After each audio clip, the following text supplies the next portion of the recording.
Recebeu, junto com o seu boletim, mais um esboço para você guardar. As canetas permaneceram aí, isso poderia ter ficado como pista para você, não é? De que nós teremos outras oportunidades de utilizá-las.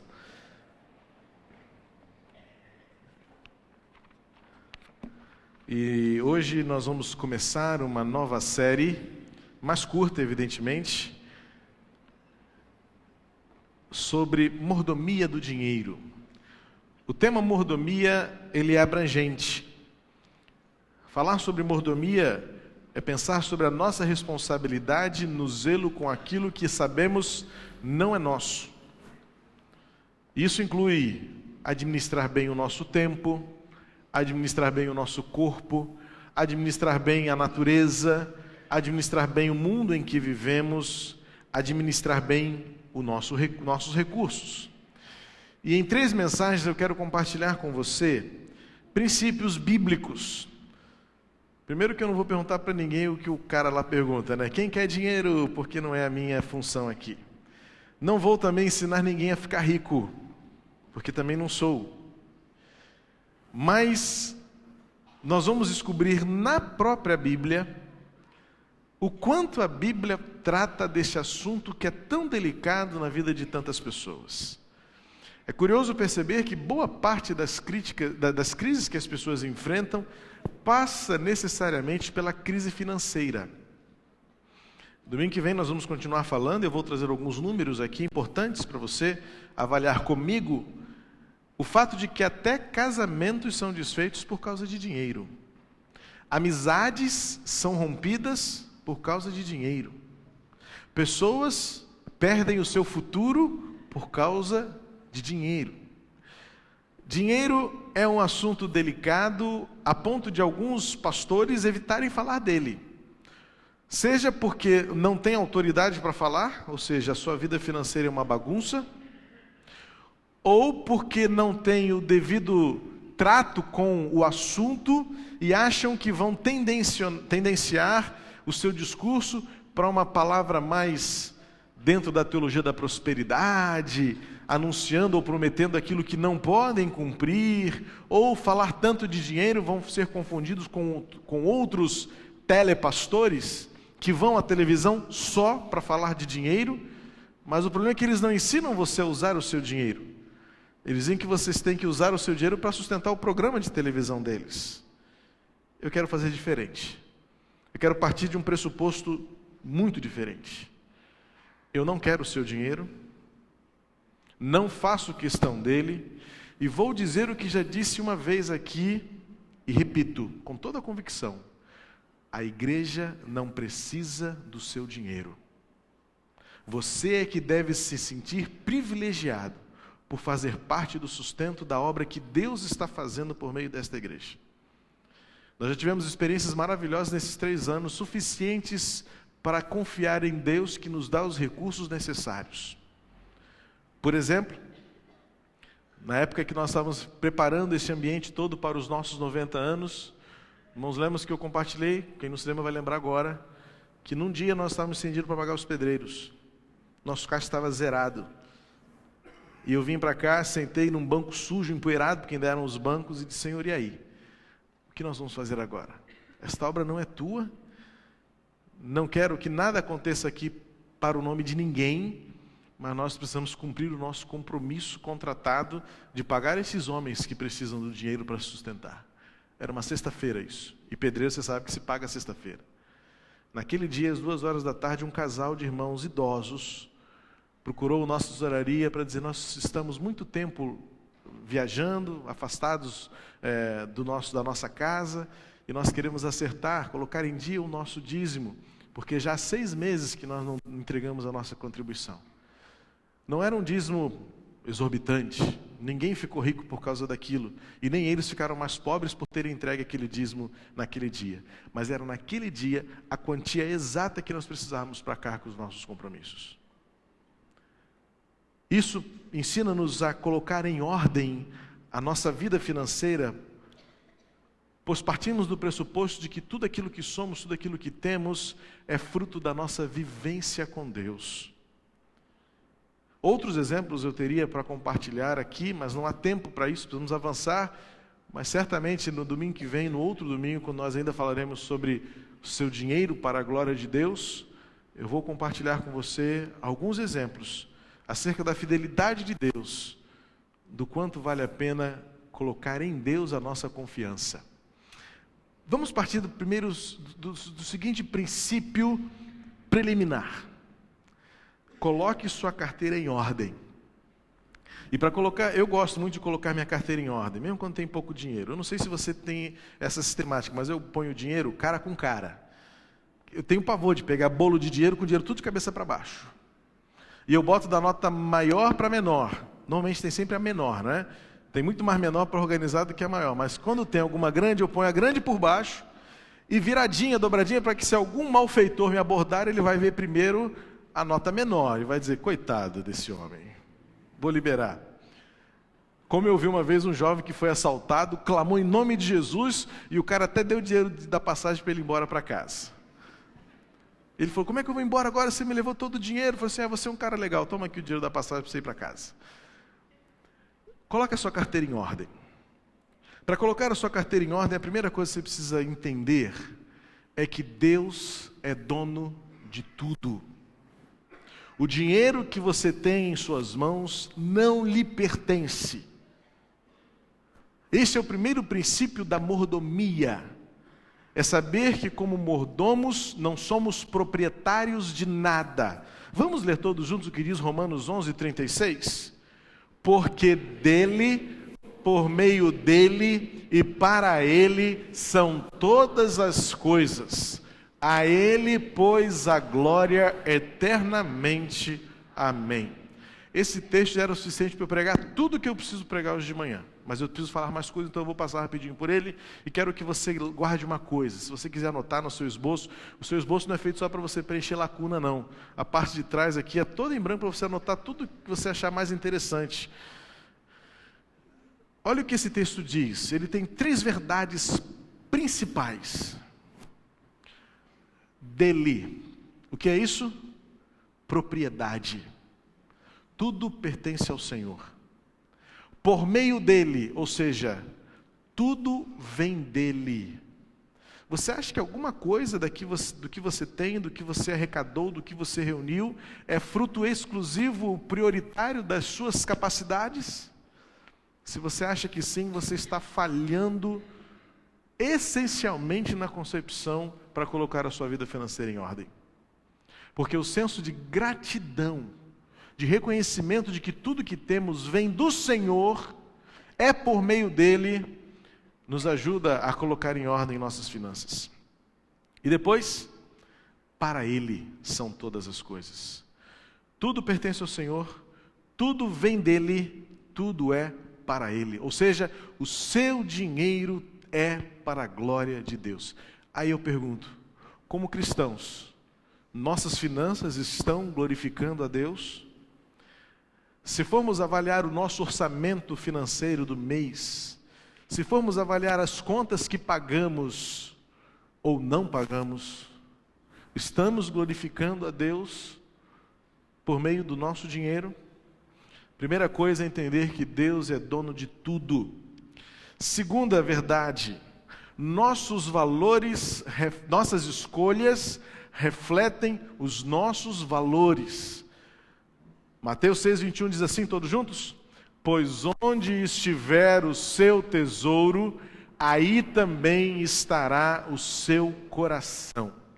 Para colocar em ordem a sua vida financeira, para colocar a sua carteira em ordem, você precisa necessariamente colocar a sua escala de valores em ordem. E quando eu digo escala de valores, por valores entendemos os conceitos, os princípios, as declarações daquilo que é importante para nós, o que é importante para você. E aí Jesus está nos ensinando em Mateus 6 que o que for importante para você vai determinar onde estará o seu coração. E o problema é que muitos fazem da sua vida, ou resumem a sua vida em colocar o seu coração no dinheiro. E aí olha o que diz Jesus lá em Mateus 6:24, vamos ler todos juntos? Ninguém pode servir a dois senhores, pois odiará um e amará o outro, ou se dedicará a um e desprezará o outro. Vocês não podem servir a Deus e ao dinheiro. Se a sua versão bíblica é a versão revista e corrigida de João Ferreira de Almeida, você vai se assustar, porque ao invés de dinheiro, há uma palavra que expressa uma divindade, mamon. Isto nos ajuda a pensar, e Ed Renekiewicz, em seu livro, o livro mais mal-humorado da Bíblia, quando ele faz uma abordagem muito interessante sobre o livro de Eclesiastes, ele rebate o pensamento de alguns em dizer que o dinheiro é neutro. Como muitos sistemas existem, o dinheiro é neutro. Ele não é bom nem é mau. É o que muitos pensam. E até alguns justificam isso dizendo o que Paulo disse a Timóteo na sua primeira carta, capítulo 6, versículo 9, quando ele diz: o amor ao dinheiro é a raiz de todos os males. E alguns vão dizer então que o dinheiro por conta disso é neutro. Mas se nós analisarmos esse texto de Mateus 6, vamos compreender que o dinheiro não é neutro. O dinheiro tem na sua natureza uma tendência a nos levar a praticar o mal. O dinheiro é perigoso, ele não é pecado, senão Deus não nos daria o dinheiro e não faria com que o dinheiro fosse uma forma de sustentar a sua obra. O dinheiro não é pecado, ter dinheiro não é pecado, mas o problema é quando nós fazemos com que o dinheiro se torne a coisa mais importante na nossa vida e tome o próprio lugar de Deus. E o dinheiro não é neutro, porque ele tenta a todo instante tomar o lugar de Deus. Sem que você perceba, sua vida toda converge para que suas decisões, que sua agenda, que suas escolhas sejam dominadas pelo ter dinheiro, pelo ser rico. Até aí, não temos grandes problemas. O problema são os meios e as finalidades que definimos para o ter dinheiro e para o ser rico. E Jesus então nos adverte, cuidado, porque o dinheiro tem de ser colocado no lugar dele, de servo. Dinheiro não pode ser o nosso dono, não é o dinheiro quem manda na gente. E sabe quando é que o dinheiro manda na gente? Por exemplo, quando você está pagando juros de conta virada. Você passa a ser servo do seu dinheiro, porque tudo que você faz, você pensa, eu tenho que pagar, eu tenho que pagar, eu tenho que pagar. Quando você tem uma conta de cartão de crédito exorbitante, e você diz assim, eu tenho que pagar, eu tenho que trabalhar. O dinheiro passa a ser seu dono quando você se vê encalacrado e tem que fazer hora extra para pagar o seu orçamento. Você já não é mais dono do seu dinheiro, o dinheiro é seu dono. Porque o seu tempo, seu orçamento é feito, é organizado em função do ter dinheiro. Um exemplo simples para mostrar para você como é tão fácil nós deixarmos de ser dono ou senhor do dinheiro para sermos servos dele. Então esses princípios precisam fundamentar a partir de então tudo aquilo que vamos pensar e falar acerca da nossa vida financeira e do quanto o seu dinheiro precisa existir e acontecer para a glória de Deus. Deus é dono de tudo. Nossas escolhas refletem a nossa escala de valores e o dinheiro não pode nunca ser o nosso Senhor, mas ser o nosso servo para fazer com que a nossa vida toda seja para a glória de Deus. Eu quero nesses 3 domingos compartilhar com você aquilo que eu tenho descoberto, tenho aprendido. Muitas vezes as lutas, eu não sou perfeito, mas tenho aprendido e tenho, graças a Deus, conseguido colocar em prática esses princípios. E eu posso já dizer que a minha vida financeira é outra, desde que eu converti o meu dinheiro a esses princípios. Não sou o dono da verdade, muito menos sou o mais rico aqui de todos. Mas tenho descoberto o que é viver a liberdade financeira. Eu quero compartilhar com você isso. Quer ser livre financeiramente? Não estou dizendo aqui para você doar mais, para você fazer um voto a Deus, comprar uma tal Bíblia para você ser livre financeiramente. Eu estaria sendo mentiroso e enganando você e me aproveitando da sua boa fé. Mas veja comigo se ser livre financeiramente não é isso, na verdade. Primeiro, não é ter riqueza. Muitos acham que ser rico é ser livre financeiramente. Eu arrisco dizer uma coisa, porque eu encontro o fundamento bíblico, nós vamos ver mais adiante, mas eu já vou adianto para você. Ao contrário, quanto mais rico, mais risco você corre de ser prisioneiro do seu dinheiro. Eu conheço gente muito rica, mas não é rica de morar num determinado bairro, não. É ser rica que, se quisesse, morava fora do Brasil e numa ilha sozinho.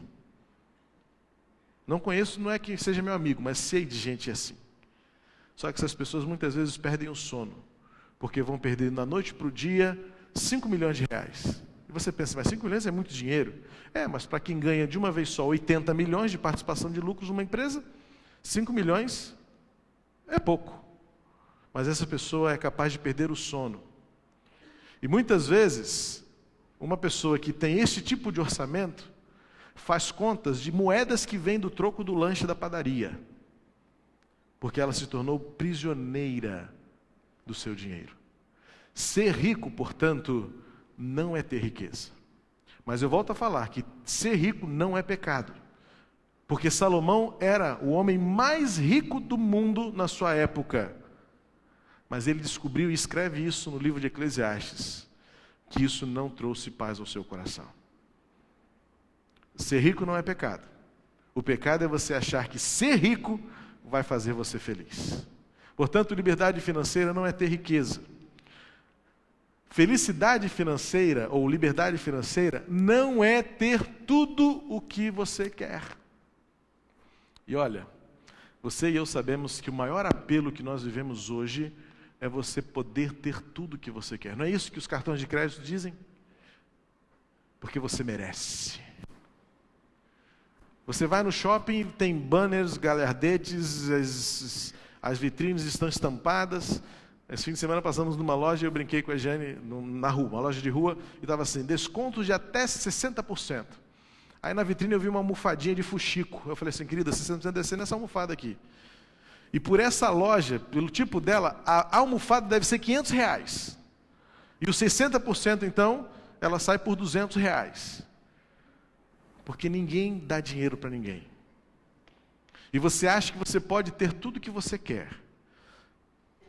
E aí você acha que quando você tiver tudo o que você quiser, você vai ser feliz. Isso é mentira.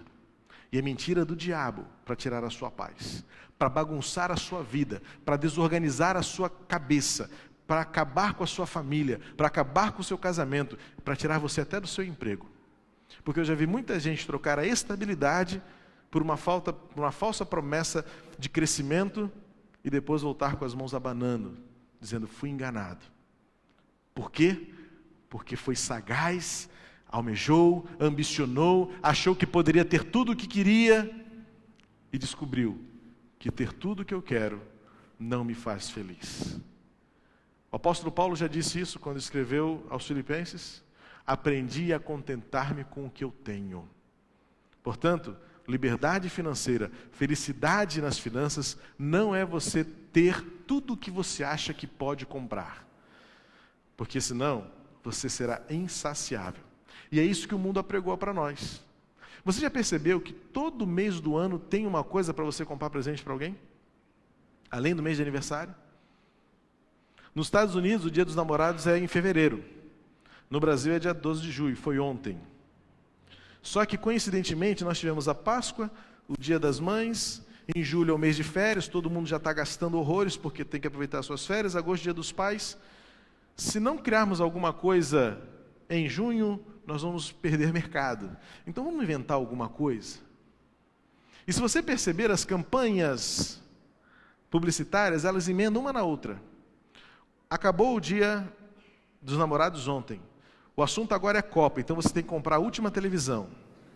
Você vai ter que comprar a televisão maior que tiver, para ver a Copa, para ver o Brasil. Você vai ter que fazer um plano daquela companhia de telefone, que se o Brasil for campeão, você vai ligar até 2014 com 25 centavos. Ilimitado.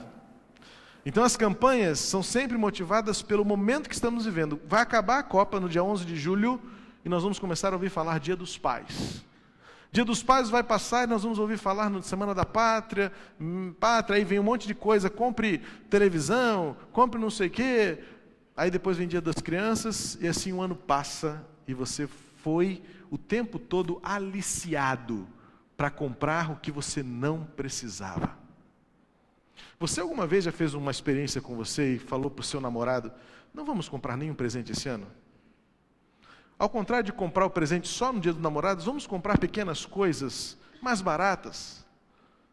Me diz o que você está precisando e eu vou dar um jeito de comprar isso. Nós fizemos isso lá em casa e deu muito certo. Não ganhei presente de dia dos namorados não, irmãos. Nem dei. Também, dia 1º de julho está chegando, eu faço 15 anos de casado, é um investimento que eu estou fazendo. Mas é que se você não cuidar, você é o tempo todo pressionado para comprar alguma coisa. Você recebe pelo correio catálogo, compra fácil, prestações a perder de vista. Você recebe pelo correio proposta de cartão de crédito pré-aprovado com 20 vezes o seu salário. Você fala assim, beleza, estou rico. Aí você vai e gasta 20 vezes o seu salário e vai vender sua casa para pagar. Amados, ser feliz não é tudo o que você quer.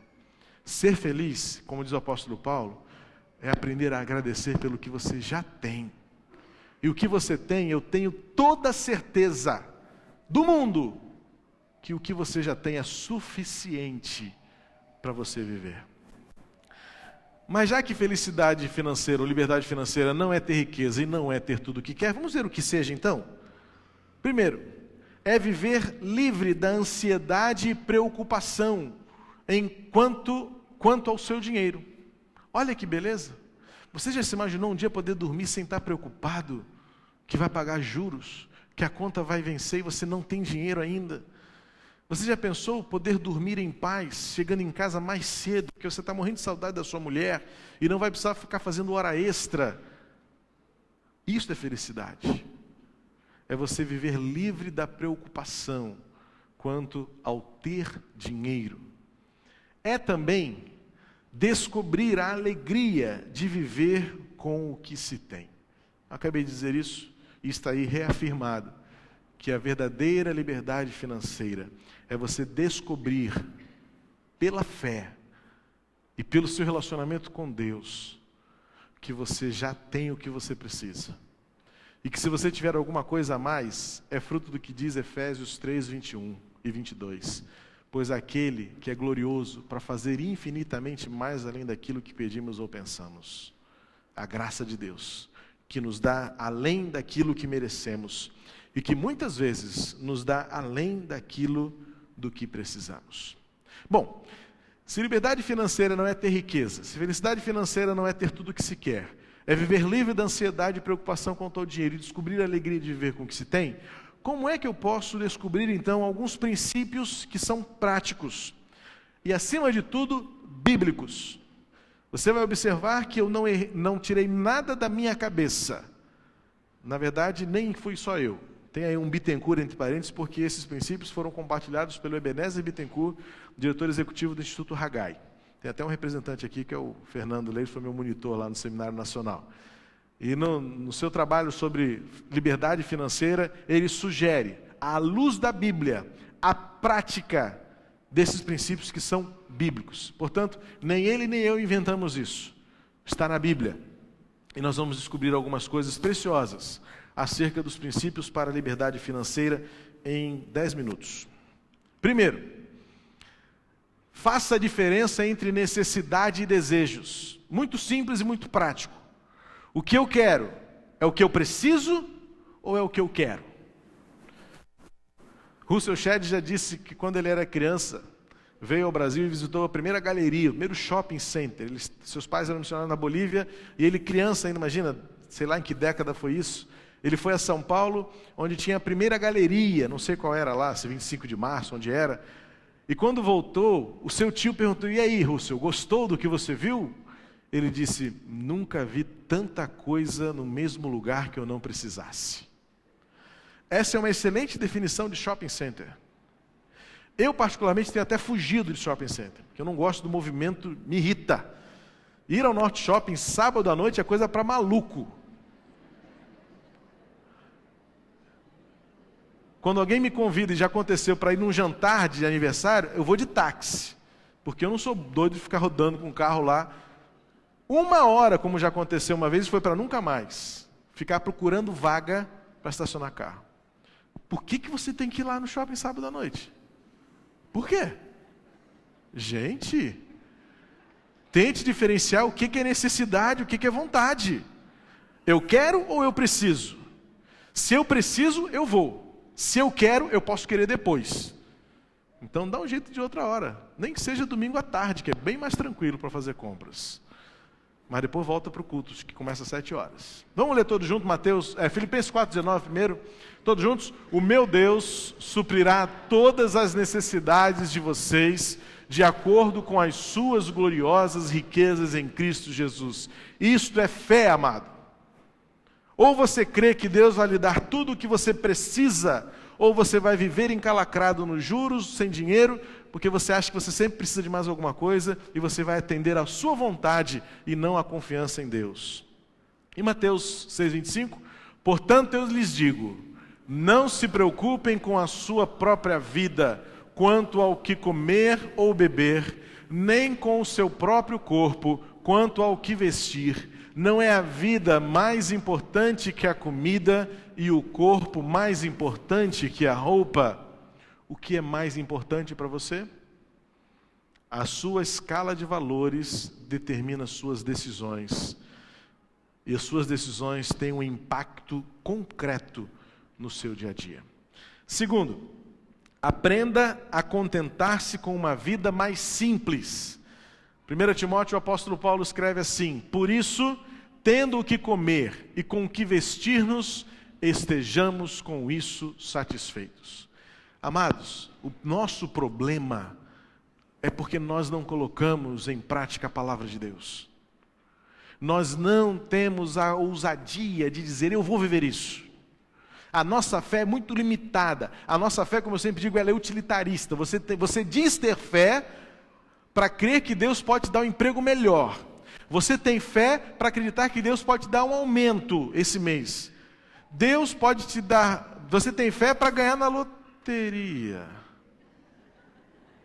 Olha lá, hein? Olha lá, hein? Crente não joga, pois é gastar dinheiro naquilo que não é pão. Portanto, se você acha que fazer uma fezinha não tem mal nenhum, tem. Você deixou de confiar que Deus lhe dá suficiente para vestir e comer, e você acha que o enriquecimento de uma hora para outra em ganhar os 32 milhões da cena, ou sei lá do que, vai te fazer feliz da noite para o dia. Cuidado, porque tem gente que já morreu por causa disso. E muitos que ganharam. Eu não vi nenhum desses que é bem sucedido hoje. Todos eles ficaram pobres depois. Me mostre um caso bem sucedido de alguém que ganhou na loteria e é rico até hoje. Não existe. Porque o dinheiro não traz a felicidade. E você? E você ainda vai fazer fezinha? Misericórdia. Eu digo isso porque eu sei que, infelizmente, e digo com lamento, uma dor no coração, como pastor de ovelhas, que tem ovelhas que acham que não tem mal nenhum fazer uma fezinha. E diz isso o apóstolo Paulo em 1 Timóteo 6,8. Tendo o que comer e o que vestir, nos estejamos com isso satisfeitos. E olha o que diz o homem mais rico do mundo, de toda a história. Não me deis nem pobreza nem riqueza, dá-me apenas o alimento necessário, diz Salomão. Se não, tendo demais, eu te negaria e te deixaria. E diria, quem é o Senhor? Não é o que muitos ricos dizem? Para que, Senhor? Eu não preciso de Deus, eu tenho tudo o que eu preciso. Mas ele disse, se eu ficasse pobre, poderia vir a roubar, desonrando assim o nome do meu Deus. Portanto, aprenda a contentar-se com uma vida mais simples. Terceiro princípio para a sua liberdade financeira. Aprenda a olhar para fora e veja na abundância do que você tem já a oportunidade para contribuir generosamente com os outros. Contribuir. seja com a igreja, com a obra de Deus, seja com a ação social, seja com os necessitados. Seja liberal, pois a liberalidade engrandece o nome de Deus. Olha o que diz Paulo escrevendo aos Coríntios: vocês serão enriquecidos de todas as formas, para que possam ser generosos em qualquer ocasião, e por nosso intermédio a sua generosidade resulte em ação de graças a Deus. Olha que texto rico. Vocês serão enriquecidos. Sim, Deus pode dar prosperidade, Deus pode abençoar suas finanças a ponto de você ter mais do que você precisa. Mas para quê? Para botar embaixo do colchão e ficar cada vez mais rico? Não, a Bíblia nos ensina para de todas as formas sermos generosos em qualquer ocasião, e com isso darmos motivos para que outros agradeçam a Deus e reconheçam a bondade de Deus. Você já pensou que o seu dinheiro pode ser bênção na vida de alguém, para que esta pessoa se curve diante do glorioso nome do Senhor? Atente para isso, pois a sua liberdade financeira passa pela sua capacidade em ser liberal com o dinheiro que você administra. Não ame o dinheiro. Isso está claro e explícito quando o apóstolo Paulo escreve a Timóteo: os que querem ficar ricos caem em tentação, em armadilhas e em muitos desejos descontrolados e nocivos, que levam os homens a mergulharem na ruína e da destruição, pois o amor ao dinheiro é a raiz de todos os males. Veja o nosso cenário do Brasil. Veja se isso não é o que nós conhecemos como corrupção, onde as pessoas matam, achacam, pisam, maltratam, enganam, mentem, traem em prol do dinheiro. A Bíblia já anunciava isso, porque tornaram do dinheiro, fizeram do dinheiro o seu Deus. Algumas pessoas, por cobiçarem o dinheiro, desviaram-se da fé e se atormentaram com muitos sofrimentos. Muitos dizem-se decepcionados com Deus porque não têm o que precisam, porque não têm o que queriam, porque Deus não abençoou, Deus não deu a porta de emprego, Deus não deu o aumento, Deus não deu, Deus só dá para o outro, não dá para mim. E que diz o apóstolo Paulo? Muitos se desviaram, porque colocaram no dinheiro a sua esperança e fizeram com que o dinheiro fosse a razão da sua vida. Em Mateus 13:22, mas a preocupação desta vida e o engano das riquezas a sufocam. Sabe que texto é esse? Parábola do semeador. Algumas sementes que caíram em lugares pedregosos, e Jesus ilustra as pedras como se fossem as preocupações da vida e o engano das riquezas. Amado, a liberdade financeira começa quando você aprende a agradecer a Deus por aquilo que você já tem. Não ame o dinheiro. Estabeleça nunca decidir apressadamente. Olha o que diz Provérbios 21:5. Os planos bem elaborados levam à fartura, mas o apressado come cru. Sempre acaba na miséria. É isso que Salomão está dizendo. Nunca decida apressadamente. Alguns anos atrás, eu estava para comprar um aparelho de som pequeno para a nossa casa. E no mesmo shopping onde a gente foi ver, fazer uma pesquisa de preço, havia 2 lojas que tinham o aparelho que nós queríamos. Deixei a Jane sentadinha num banco lá no corredor e disse: deixa comigo. Porque às vezes a mulher não tem muito esse jogo de cintura, aquela coisa. Às vezes faz um negócio que eu não acredito, né? De comprar um negócio barato mesmo. Onde é que acha isso? Lá no fundo da gaveta da vendedora, esquecido, guardado, reservado para ela, mas você vai lá e compra por um preço muito menor. Mas o aparelho estava lá numa loja por um preço, eu falei assim: vou lá na outra. Irmãos, eu fiz 5 viagens, ida e volta. Comprei o aparelho por quase metade do preço. Porque numa loja eu disse: olha, o cara lá faz tanto. Aí o cara fazia, cobria, e no outro falei assim: ó, o cara lá cobriu sua oferta. Não, mas não pode. Não tem problema, eu vou lá e compro na outra loja, o dinheiro é meu. Percebe como você tem que mandar no seu dinheiro? Aí o cara falou: peraí que eu vou falar com o gerente. Aí foi lá, arranjou mais um desconto. Eu voltei na outra loja. Disse: ó, o cara cobriu sua oferta, amigo. Não, mas aí vai ficar ruim para mim. Eu falei: não estou dizendo que você tem que fazer nada por mim. Eu vim assim que só contar para você que na outra loja está mais barato. Não, mas eu não posso perder essa venda. Não, hoje o dia está ruim. Eu falei: tudo bem. Eu falei: olha, e eu sempre falo, eu sou muito honesto, assim, não faça o que você não pode. Não faça o que seja ilegal, não faça o que vai te trazer prejuízo também. Vou botar o vendedor numa situação difícil? Mas sempre tem uma gordurinha para cortar. Aí ele tirou, voltei na outra, fechei lá mais barato, porque o cara ainda cobriu mais um pouquinho. Mas vai tirar R$2, R$3, é desconto. É o seu dinheiro que está sendo economizado. Isso não é mesquinhez, é a administração inteligente do seu dinheiro. Pois se você pode pagar menos, pague menos. Não decida apressadamente. Eu tenho que comprar, tem que ser agora, tem que ser hoje. Claro que algumas situações são urgência, são emergência. Evidentemente, algumas questões não podem esperar. Mas, olha o que diz a próxima coisa. Quando você planeja o seu trabalho, quando você planeja os seus gastos, você não decide apressadamente, você consegue gastar aquilo que você tem. Olha o que diz Lucas 14, 28 e 30, o texto de baixo. Qual de vocês, se quiser construir uma torre, primeiro não se assenta e calcula o preço para ver se tem dinheiro suficiente para completá-la? Pois se lançar o alicerce e não for capaz de terminá-la, todos os que a virem rirão dele, dizendo, este homem começou a construir e não foi capaz de terminar. Esse texto é o texto-chave do nosso Ministério de Finanças. Nossa área financeira sempre pensou assim. É desgastante? É. Nossos ministérios gostam das nossas reuniões? Não gostam. Porque a gente tem que falar assim, olha, não vai dar. Mas por conta disso, nossas finanças estão equilibradíssimas. Nossa igreja não tem dinheiro guardado, mas tem dinheiro suficiente para todos os meses manter as suas contas em dia e fazer os ministérios gerarem, fruto da sua fidelidade, fruto da organização da nossa igreja, fruto da transparência com que lidamos com os nossos recursos e, acima de tudo, fruto daquilo que nós temos aprendido, depender de Deus. E Deus não tem deixado faltar nada. Princípios para a liberdade financeira, não desperdice. Olha o que diz Provérbios 21, 22. Na casa do sábio há comida e azeite armazenados, mas o tolo devora tudo que pode. Minha mãe me ensinou desde pequeno, dia do muito, véspera do nada. A gente chegava do mercado com aquele sortimento, com alguns biscoitos e tal, e ia dar vontade de comer tudo de uma vez. Desde cedo minha mãe me ensinou, cuidado, guarda para amanhã, guarda para depois. Seja previdente, não desperdice.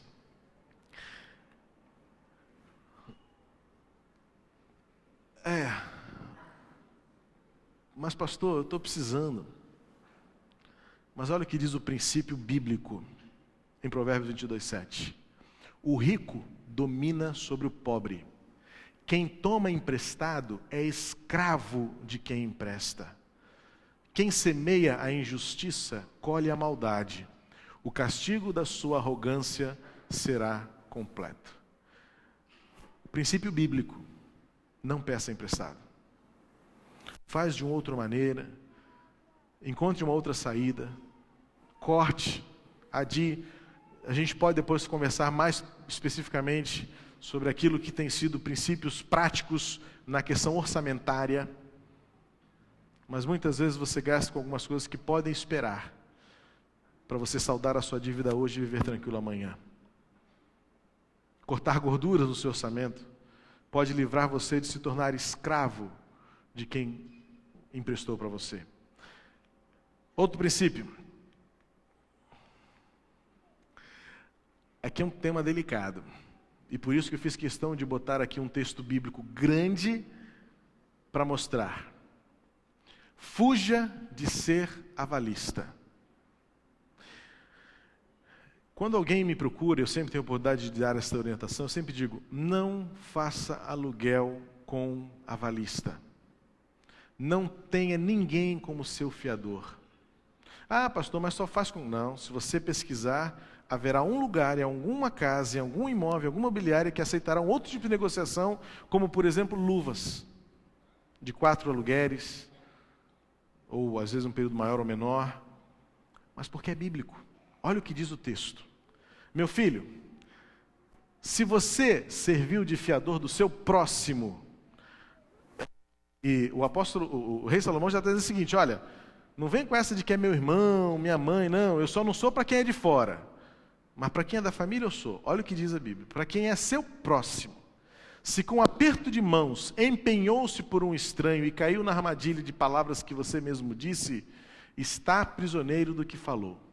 Então, meu filho, uma vez que você caiu nas mãos do seu próximo, vá e humilhe-se, insista, incomode o seu próximo, não se entregue ao sono, não procure descansar, livre-se como a gazela se livra do caçador, como a ave do laço que o pode prender.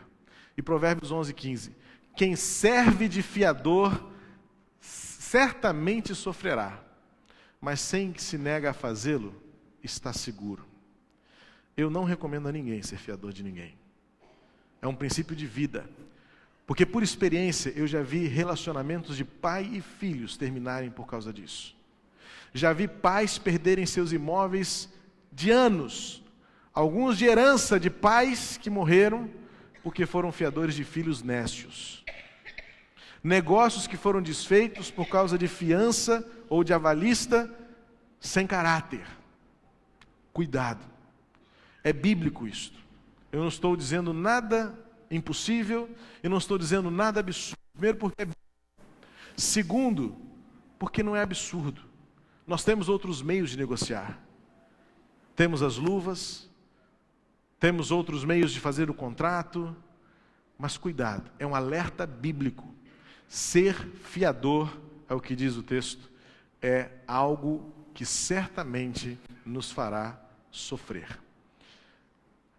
Passos para a liberdade financeira? Olha, tem mais textos, eu fiz questão de botar mais dois, vamos ler, só para você ver como é bíblico isso. O homem sem juízo, com um aperto de mão, se compromete, se torna fiador do seu próximo. Ou seja, se você já é fiador, você é sem juízo, segundo a Bíblia. Não seja como aqueles que com um aperto de mãos empenham-se com outros e se tornam fiadores de dívidas. Se você não tem como pagá-las, por que correr o risco de perder até a cama em que dorme? Como eu disse, foi o que eu já vi, testemunhei e tive de conciliar como pastor. Muitas vezes você acaba se envolvendo em situações assim.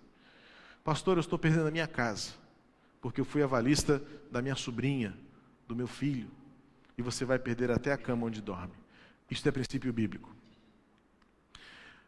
Princípios para a liberdade financeira. Não deva nada a ninguém. Romanos capítulo 13 diz, não deva nada a ninguém a não ser o amor de uns pelos outros. Se você tem algo emprestado, se você tem alguma coisa em dívida com alguém, procure sanear isso rapidamente. Pois como já lemos anteriormente, quem toma emprestado se torna escravo. Então não deva nada a ninguém. Procure sanear suas dívidas rapidamente, para que você descubra a alegria de viver livre da ansiedade e da pressão que o dinheiro nos causa. Não faça sociedade com sócios que não têm o seu sistema de valores. Também é um tema complicado, eu sei. Mas a sociedade em si ela já é complicada. Eu já vi também, tive que acompanhar, aconselhar 2 amigos de adolescência que acabaram a amizade de anos por causa de sociedade mal feita. A questão de ser sócio de outra pessoa também é muito complexa. Pode colocar em risco a amizade de uma vida inteira. Pode colocar em risco os relacionamentos familiares. Pois quando você se dá em confiança, você está colocando a sua vida inteira à mercê das circunstâncias. Dos bancos que quebram, dos clientes que não pagam, dos agiotas que cobram, enfim, de toda essa circunstância complexa que envolve dinheiro em nossa sociedade atual. Mas desde a época bíblica, o apóstolo Paulo já recomenda, não se ponham em julgo desigual com descrentes. É um contexto muito próprio do casamento, que ele está falando sobre vida conjugal, mas por princípio nós entendemos o que ele fala depois. Pois o que tem em comum a justiça e a maldade? Ou que comum pode ter a luz com as trevas? Que harmonia entre Cristo e Belial? Que há de comum entre crente e descrente? Que acordo há entre o templo de Deus e os ídolos? Veja bem a afirmação em cima que o Ebenezer Bittencourt faz. Não faça sociedade com sócios que não têm o seu sistema de valores. Ou seja, o que é importante para você? O seu sócio pode ter um sistema de valores totalmente antagônico ao seu, em que você quer pagar os impostos e ele quer pagar o fiscal. Em que você quer dar o dízimo, ele acha a maior bobagem do mundo. Em que você acha importante sair na hora do trabalho para estar com sua família, e ele, por não ter família, fica até altas horas da noite. O seu sócio, por ter uma amante, ele vai usar o recurso da sua empresa em conjunto para sustentar o seu vício, a sua prostituição. E você vai ver o seu dinheiro como empresa indo pelo ralo do pecado. Percebe a complexidade? Não é tão simples quanto quanto possa parecer. Portanto, o princípio bíblico é o valor maior para a nossa vida. Cuidado quando você se associa com sócios que não têm o mesmo sistema de valores que o seu. E por último, corrija no seu esboço, não é Provérbios 22, 26, é Provérbios 22, 29. Foi um erro de digitação aí, ainda bem que eu vi em tempo para você não confundir. Depois você vai conferir na sua Bíblia se o que eu estou dizendo é verdade, faça isso e você vai ver. O que diz lá Provérbios 22, 29. Você já observou um homem habilidoso em seu trabalho? Será promovido ao serviço real, não trabalhará para gente obscura. Que recomendação é essa? Seja o melhor profissional. Isto é testemunho do que Deus é na sua vida também. Cumpra seus horários, faça bem suas responsabilidades, seja proativo, seja servo, ajude as pessoas, seja companheiro, seja amigo, faça com que a sua presença no trabalho glorifique a Deus e dê aos seus companheiros motivos para honrar a Deus por meio da sua vida. E, diz Salomão, o homem habilidoso será promovido ao serviço real. Faça por onde? Faça jus. É princípio de vida financeira abençoada por Deus, quando você é o melhor profissional na sua área, na sua seção, no seu emprego. Faça diferença. Que Deus nos abençoe. Na semana que vem continuaremos com a segunda parte das nossas reflexões sobre seu dinheiro para a glória de Deus.